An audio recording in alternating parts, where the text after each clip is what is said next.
La quarantaine, Adrien Folly-Notron fait partie des pionniers de la bande dessinée au Togo.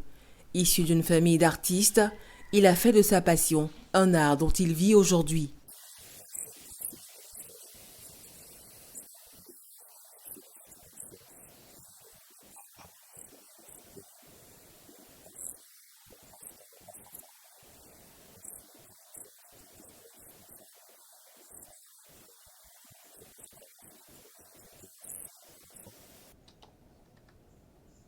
Adrien est un autodidacte.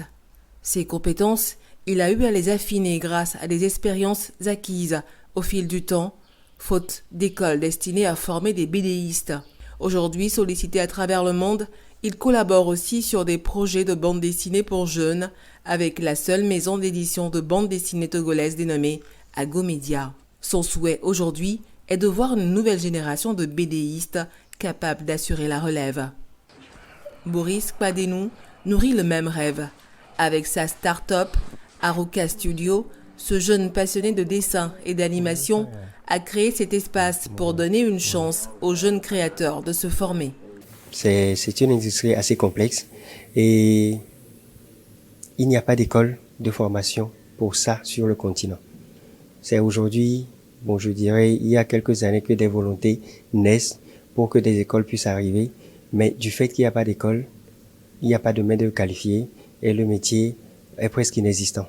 Ceux qui le pratiquent aujourd'hui sont des gens qui ont fait des formations sur le tas, qui se débrouillent pour donner de la compétence à d'autres, pour avoir de la matière en termes de personnel.